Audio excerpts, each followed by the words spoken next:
Bom, nós vamos fazer o seguinte, são 5 horas e 35 minutos. Piperno, eu fui avisado aqui que daqui a pouco o Brown entra. Então, nesse momento, a gente vai seguindo aqui com o nosso programa, certo? Senhores, olha só, o ministro da Justiça e Segurança Pública, Flávio Dino, disse que o governo prevê até o fim desta semana a saída de 80% das pessoas envolvidas com garimpo ilegal na terra indígena Yanomami, em Roraima. As autoridades estimam que cerca de 15 mil pessoas estavam no território de maneira irregular. Os indígenas Yanomamis passam por uma crise sanitária com casos de desnutrição severa, malária e várias outras doenças. A presença do garimpo ilegal é indicada como a principal causa do quadro. A gente vai ouvir um trecho dessa entrevista de Flávio Dino hoje sobre esse assunto.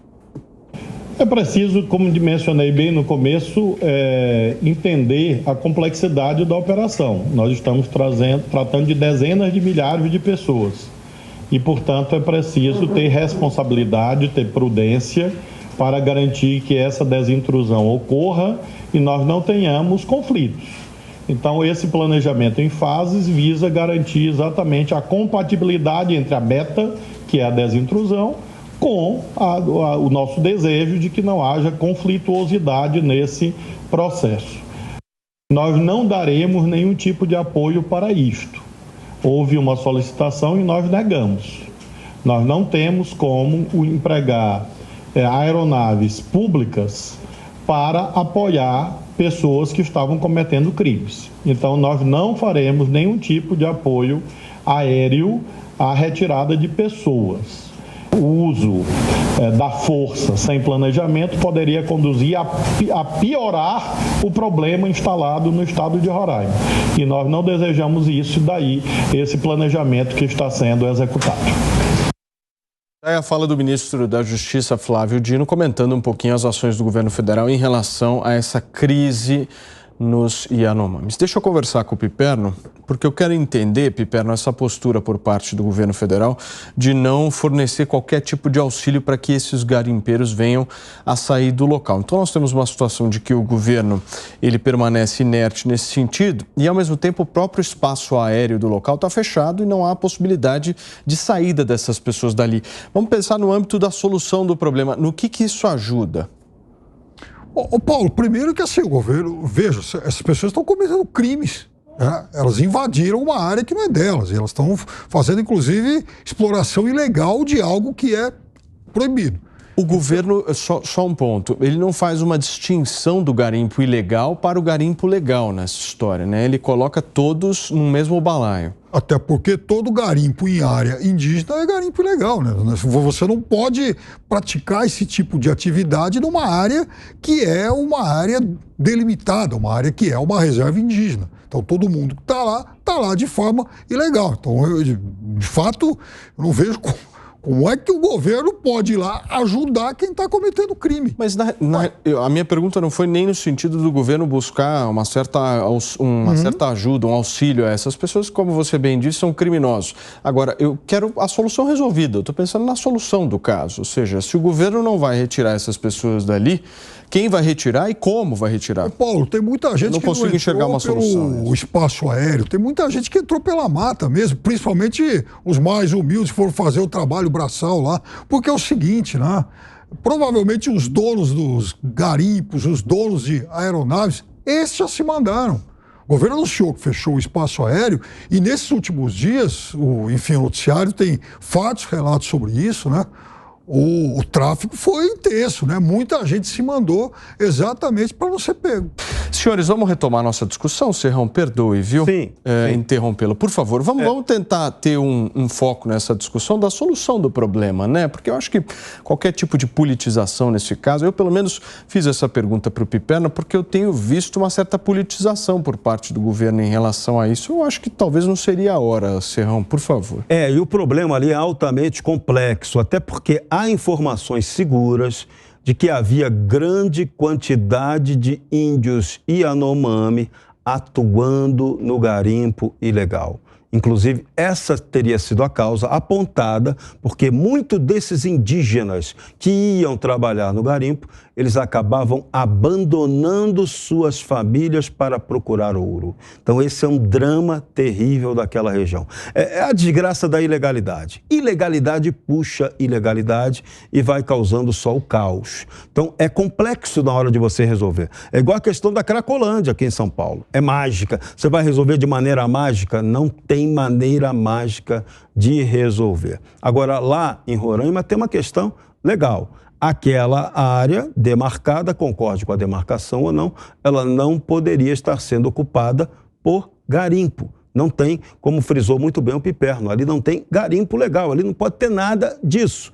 Ali é uma área para ser largada, esse é o problema. Então, qual é a solução econômica para aquilo ali? É isso que a gente tinha que estar debatendo, discutindo. De que maneira sustentável você vai tratar os índios? Eles vão viver sempre da esmola? Ou eles vão viver sempre daquela forma selvagem, precária, que é a origem deles?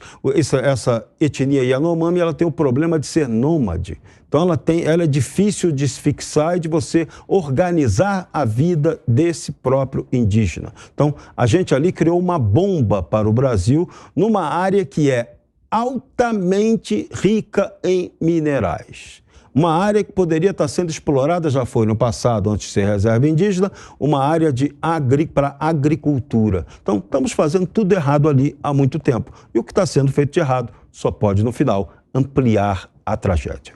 Muito bem, gente. São 5h43. Meu querido Nelson Kobayashi, eu queria um pouco do teu parecer em relação a essa proibição aí por parte do governo federal. O Piperno está defendendo isso, dizendo que é uma postura correta, que não poderia haver algum tipo de transporte para essas pessoas.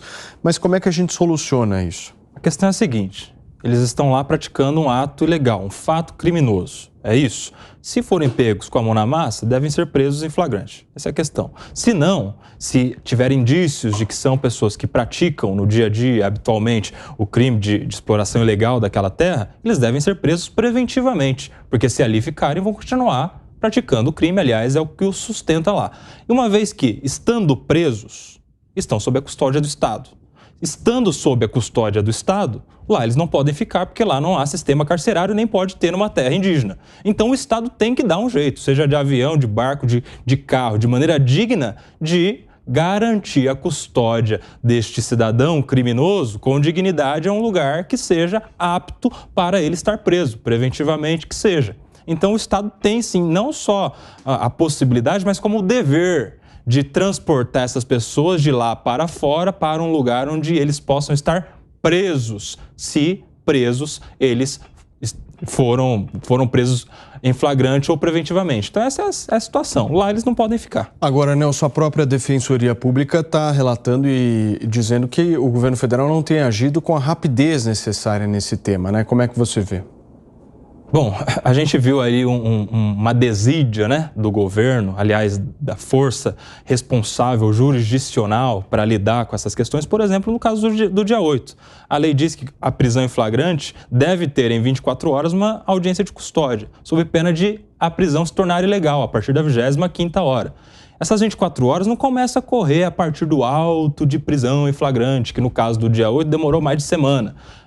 A audiência de custódia deve acontecer 24 horas a partir da captura, do momento em que a pessoa já está sob custódia do Estado. Então a gente tem, não só nesse caso, mas em outros, uma falta de organização estruturada do Estado, seja de polícia, seja de justiça, para dar o devido tratamento jurídico a essas pessoas. É um problema que demanda, neste momento de urgência, uma aplicação, execuções do próprio Conselho Nacional de Justiça em relação a juízes que podem ser convocados para presidir essas audiências de custódia, ou da própria Força Nacional de Segurança, que tem poder de convocar, inclusive, delegados, escrivãos de polícia, agentes de polícia, para procederem lá da maneira adequada a dar a essas pessoas o que a lei diz, que é o tratamento de audiência de custódia e de destinação dessas pessoas para onde elas precisam ir, no caso, uma penitenciária. Só que na selva é mais fácil chamar o Tarzan, né?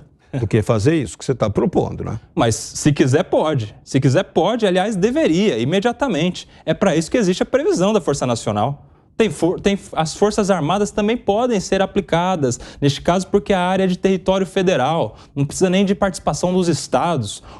A justiça brasileira precisa caminhar de mãos dadas com o governo federal para dar a destinação legal, juridicamente correta, a essas pessoas, sob pena de contaminar de nulidade essas prisões, daqui a pouco esses garimpeiros ilegais estarem todos soltos. Agora, se ninguém for tirado de lá, a história vai continuar do mesmo jeito. Mas aí vem exatamente esse é o ponto que eu levantei. Mas aí vem exatamente o sentido essas contrário. pessoas lá.